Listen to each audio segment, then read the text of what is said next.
ஸ்ரீமதே ராமானுஜாய நமக. தினம் ஒரு திவ்ய பிரபந்தம் தொடரிலே இன்றைக்கு 1932வது பகுதி. திருமங்கை ஆழ்வார் அவருடைய பெரிய திருமொழியை அனுபவித்து வருகிறோம். அதிலே 10 திருமொழி கிருஷ்ணாவதாரத்திலே மிகவும் ஈடுபட்டு திருமங்கை ஆழ்வார் பாடிய 6 திருமொழிகளிலே இது 6வது திருமொழி. 10 திருமொழி. அதன் முதல் பாசுரத்தை இன்று நாம் இணைந்து அனுபவிக்க இருக்கிறோம். தலைவியின், அதாவது பரகால நாயகியின் ஆற்றாமை கண்டு இறங்கிய நற்றாய் அவளுடைய திருத்தாயார் தலைவனை வேண்டுவதாக அமைந்திருக்கக்கூடிய பாசுரங்கள் அமைந்த திருமொழி இது. அதிலே இது முதற் பாசுரம். இந்த பாடலிலே பூதனையை அழித்து தாயாக வந்த பேய் இருக்கிறாள் அல்லவா, கண்ணனை பால் கொடுத்து அழிக்க வேண்டும் என்று வந்தாள் அல்லவா, அப்படி வந்த பூதனையை அழித்து திருவாய்ப்பாடியில் வாழும் 5 லட்சம் குடிகளில் உள்ள பெண்களும் என்னை கண்டுகொண்டிருக்கும் வாய்ப்பினை அவர்களுக்கு கொடுத்தேனே என்று எம்பெருமான் கூற, அதையே பெருமையாக சொல்லிக்கொண்டு, உன்னையே நம்பிய என் பெண்ணை நீ துன்புறுத்துவதை பற்றி உன்னை பழி சொல்வார் ஒருவரும் இருக்க மாட்டார்கள் என்று நினைக்கிறாயா என்று தாயார் கேட்கிறார் அவனை பார்த்து. அதுதான் இந்த பாசுரத்தை பார்க்கலாம். புள்ளுரு ஆகி நல் இருள் வந்த போதனை மாள, புல் உரு ஆகி நல் இருள் வந்த போதனை மாள, இலங்கை ஒள் எரிமண்டி உண்ண பணித்த ஊக்கம் அதனை நினைந்தோ. புள்ளுரு ஆகி நல்லூரில் வந்த பூதனை மாள, அது முதல் செய்தி. அடுத்தது, இலங்கை ஒள் எரிமண்டி உண்ண பணித்த ஊக்கம் அதனை நினைந்தோ. கள்ளவிழ் கோதை காதலும் எங்கள் காரிகை மாதர் கருத்தும், கள்ளவிழ் கோதை காதலும் எங்கள் காரிகை மாதர் கருத்தும், பிள்ளைதன் கையில் கிண்ணமே ஒக்க பேசுவது எந்தை பிரானே. எந்தை பிரானே, பிள்ளைதன் கையில் கிண்ணமே ஒக்க பேசுவது என்று தாயார் கேட்பதாக அமைந்திருக்கிற பாடல். புள்ளுரு ஆகி நல்லூரில் வந்த பூதனை மாள. புல் என்றால் பறவை. பறவை உருவிலே வந்து, பறவை போல வந்து நள் இருள் இரவிலே வந்த பூதனை மாளும்படியாக செய்தாய் நீ. ஒன்று செய்தவன் கண்ணன் எம்பெருமான். நாம் செய்தோம் என்று தன்னைத்தானே சொல்லிக் கொள்கிறார் எம்பெருமான். இலங்கை ஒள் எரி மண்டி, எரி என்றால் தீ, ஒளி, ஒள் என்றால் ஒளி, ஒளி, ஒள் என்றால் ஒளி, ஒளி பொருந்திய நெருப்பு. ஒள் எரி மண்டி உண்ண பணித்த ஊக்கம் அதனை நினைந்தோ. இலங்கையை தீ பிடித்து எரியும்படியாக செய்தான் எம்பெருமான் ராமபிரான். அப்படி செய்த அந்த ஊக்கத்தை நினைந்தோ நீ. கள்ளவிழ் கோதை காதல், கள்ளவிழ் கோதை காதலும் எங்கள் காரிகை மாதர் கருத்தும் நீ கண்டுகொள்ளவில்லை, அலட்சியப்படுத்தி விட்டாய். பிள்ளைதன் கையில் கிண்ணமே ஒக்க பேசுவது எந்தை பிரானே. சிறு குழந்தைகள் கையில் இருக்கக்கூடிய கிண்ணம், அது எப்போது வேண்டுமானாலும் எப்படி வேண்டுமானாலும் வாங்கி கொள்ளலாம் என்கின்ற ஒரு ஒரு அலட்சிய பாவத்தில் இருக்கிறாயோ என்று சொல்வதாக அமைந்திருக்கிறது. புள்ளுரு ஆகி நள் இருள் வந்த போதனை மாள, இலங்கை ஒள் எரி மண்டி உண்ண பணித்த ஊக்கம் அதனை நினைந்தோ.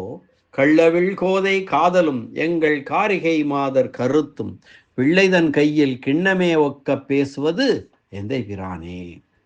எனக்கு தலைவனும் உதவியாளனும் ஆனவனே, எந்தை பிரானே, எம்பெருமானே, எந்தை பிரானே, நீ எனக்கு தலைவனும் அதே சமயத்தில் உதவியாளனாகவும் எனக்கு எல்லா விதத்திலும் நீ உதவி கொண்டிருக்கிறாய். அதனாலே உதவியாளனாகவும் நீ இருக்கிறாய். எனக்கு தலைவனும் உதவியாளனும் ஆனவனே, எந்தை பிரானே.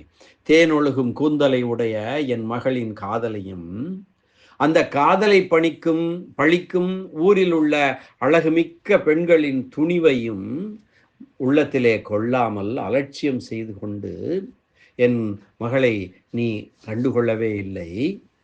அப்படி தேனொழுகும் கூந்தலை உடைய என் மகளின் காதலையும், அந்த காதலை பழிக்கக்கூடிய ஊரில் உள்ள அழகுமிக்க பெண்களின் துணிவையும் உள்ளத்தில் கொள்ளாமல் சிறு பிள்ளைகளின் கையில் உள்ள கிண்ணங்களை நினைத்த போது வாங்கி கொள்ள முடியும் என்பது போல அலட்சியம் செய்திருப்பதானது சிறு குழந்தையை துன்புறுத்த வல்ல பறவையின் உருவத்தை உடையவளாகி நடுநிசியிலே பால் கொடுத்து கொல்ல வந்த பூதனை எனும் அரக்கி மாளும்படியாகவும் இலங்கையை ஒளிவீசும் நெருப்பு நெருங்கி உண்ணும்படியாகவும் நீ செய்தருளிய பேராற்றலை அந்த மிடுக்கை செருக்கை திருவுள்ளத்தில் கொண்டு இப்படி செய்கிறாயோ என்று கேட்பதாக அமைந்திருக்கிறது இந்த பாடல். பிள்ளை தன் கையில் கிண்ணம் மெல்லவே கொள்ளலாம் என்ற பழமொழி இந்த பாசுரத்திலே அமைந்திருக்கிறது. இந்த திருமொழியில் பெரும்பாலும் பின் 2 அடிகளின் பொருள் முன்னே கொள்ளப்பட்டு பின்னர் முதல் 2 அடிகளின் பொருள் பின்னர் கூட்டிக் கொள்ளப்பட்டது. புல்லுருவாகி வந்த பூதனை, வானத்தில் சஞ்சரித்து குழந்தைகளை துன்புறுத்தும் சில பறவைகள் உண்டு, சந்திக்காக்கைகள் போன்றவையாகும். அப்படிப்பட்டவளா வந்தாள் என்று பூதனையின் கொடுமையை குறிப்பிடுகிறார். புல்லுருவாகி வந்த பூதனை. ஊக்கம் என்றால் பரத்துவம், மிடுக்கு என்று பொருள். பிள்ளை தன் கையில் கிண்ணமே ஒக்க பேசுவது. மிக்க வலிமை உள்ளவர்கள் பொற்கிண்ணம் ஒன்றை கவர்ந்தால் அதை மீட்க அதிக பிரயத்தனம் வேண்டும்.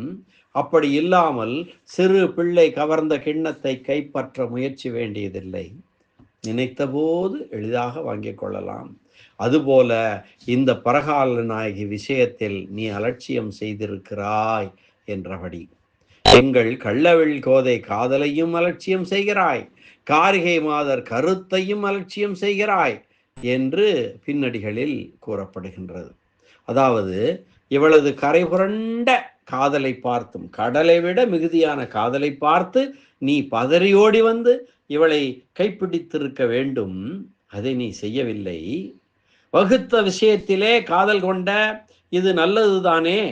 இவள் இந்த பரகால நாயகி தகுந்தவனை கொண்டு தகுந்தவன் மேல் காதல் கொண்டிருக்கிறாள். அந்த காதல் இது நல்லதுதானே என்று மகிழ்ச்சி அடையாமல் இதனை பழிக்கின்ற ஊரார்களது பழிச்சொற்களை பார்த்தாவது பதறி ஓடி வந்து இவளை கைப்பிடித்து பழிப்பவர்களின் முகத்தை பங்கம் செய்திருக்க வேண்டும்.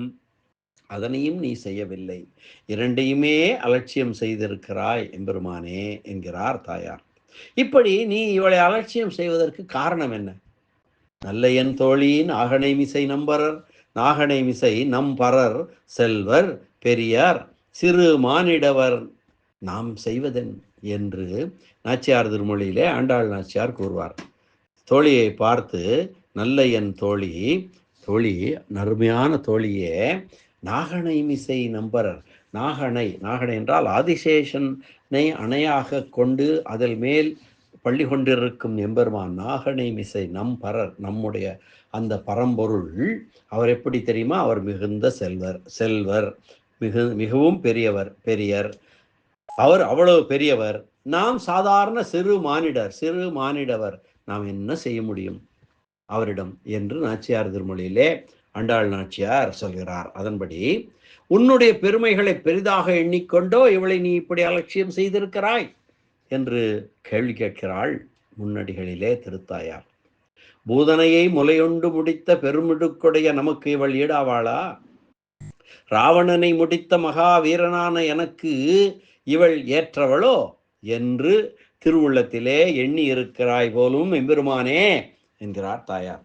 கிருஷ்ணாவதாரத்திலும் ராமாவதாரத்திலும் காட்டின பராக்கிரமங்களை நினைத்து செருக்கி இருக்கிறாய், மிடுக்குடன் இருக்கிறாய் போலும் என்கிறார் திருத்தாயார் எம்பெருமானை பார்த்து. ஈற்றடியிலே பேசுவது என்று சொன்னது வாய்விட்டு சொல்வது அல்ல, வாய்விட்டு சொல்வதை சொல்லக்கூடியது அல்ல, நெஞ்சில் நினைக்கின்றதை சொல்வதாகும் என்று உரையாசிரியர் குறிப்பிடுகிறார். இனி இந்த பாடலுக்கான வியாக்கியான சக்கரவர்த்தி பெரியவாச்சான் பிள்ளையினுடைய உரையினை பார்க்கலாம். புல் உரு ஆகி நள்ளிருள் வந்த போதனை மாள.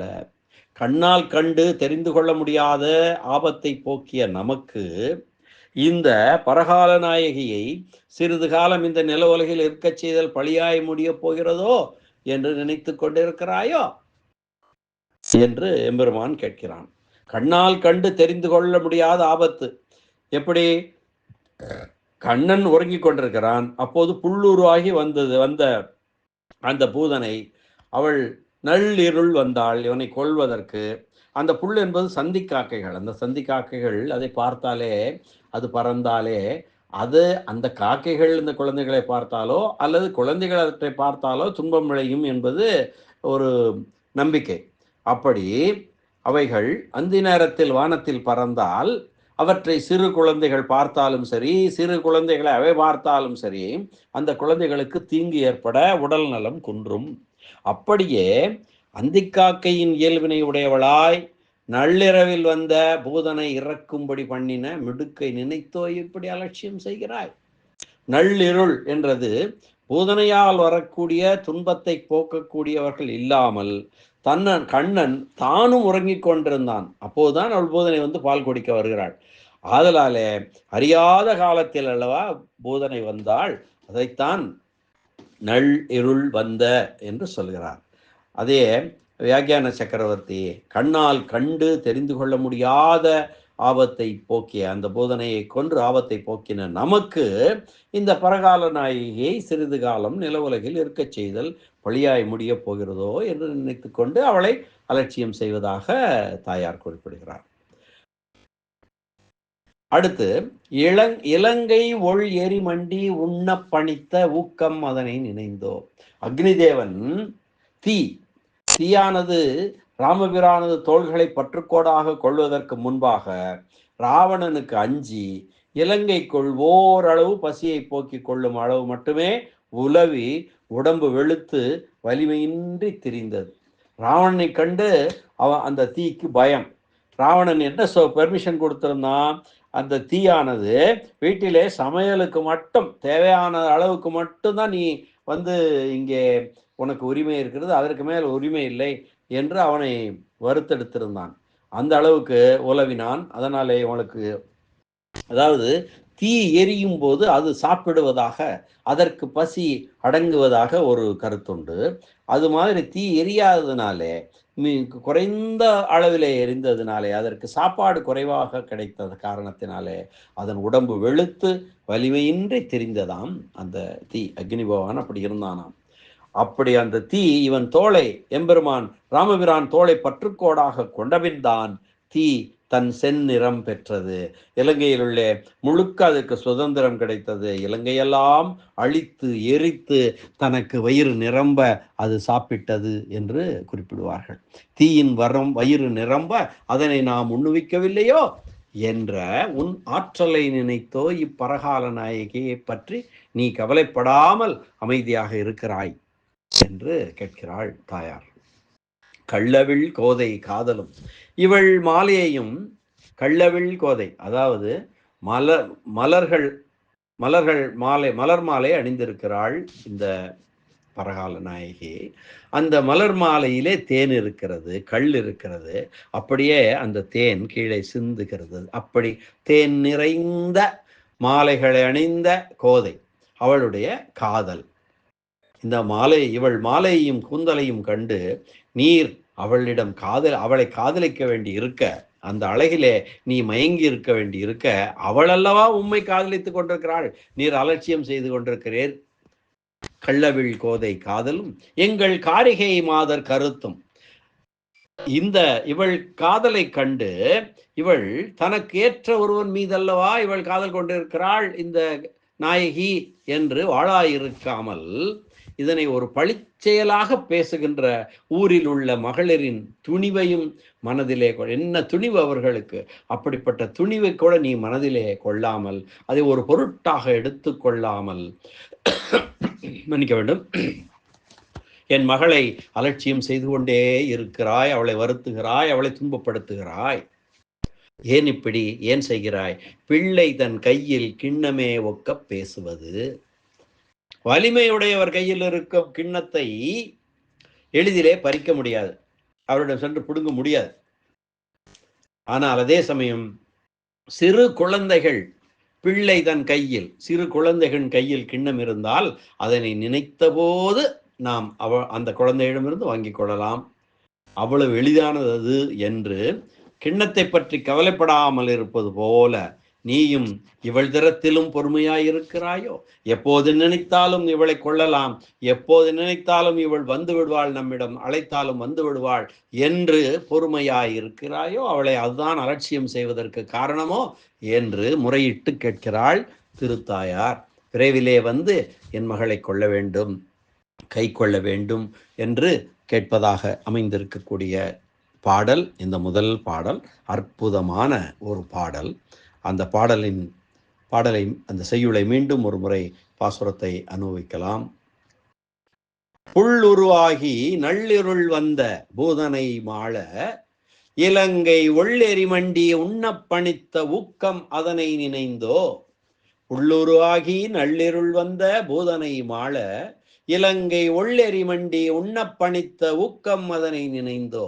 கள்ளவிழ் கோதை காதலும் எங்கள் காரிகை மாதர் கருத்தும் பிள்ளைதன் கையில் கிண்டமே ஒக்க பேசுவது எந்தை பிரானே என்று திருத்தாயார் கூறுகிறார். கள்ளவிழ் கோதை காதலும் எங்கள் காரிகை மாதர் கருத்தும் அவை நீ கண்டுகொள்ளவே இல்லை. ஏனென்றால் பிள்ளைதன் கையில் கிண்ணமே ஒக்க பேசுவது, ஒரு சிறு பிள்ளை கையில் இருக்கக்கூடிய கிண்ணம், அதை பெறுவது மிகவும் எளிதானது தானே. அதுபோல இந்த பரகால நாயையை நம்முடன் சேர்த்து கொள்வதும் மிகவும் எளிது என்று நினைத்து இவளை அலட்சியம் செய்து கொண்டிருக்கிறாய் எந்தை பிரானே, என் தலைவனே என்று கூறுகிறாள் இந்த திருத்தாயார். அற்புதமான பாசுர இந்த பாசுர அனுபவத்தை இந்த அளவிலே நிறைவு செய்து மீண்டும் நாளை அடுத்த பாசுர அனுபவத்துடன் நாம் சந்திக்கலாம். நன்றி, வணக்கம். ஸ்ரீனிவாச வெங்கடேச ராமானுஜதாசன் திருவரங்கம். கண்ணன் எம்பெருமான் திருவடிகளே சரணம். அரட்டமுக்கி அடியார் செய்யும் கலிகன்றி கலியன் பரகாலன் திருமங்கை ஆழ்வார் திருவடிகளே சரணம். பரமகாருணிகர், உரைப்பெருமன்னர், வியாக்கியான சக்கரவர்த்தி, ராமாயண பெருக்கர் பெரியவாச்சான் பிள்ளை திருவடிகளே சரணம். ஆழ்வார் எம்பெருமானார் ஜீயர் திருவடிகளே சரணம்.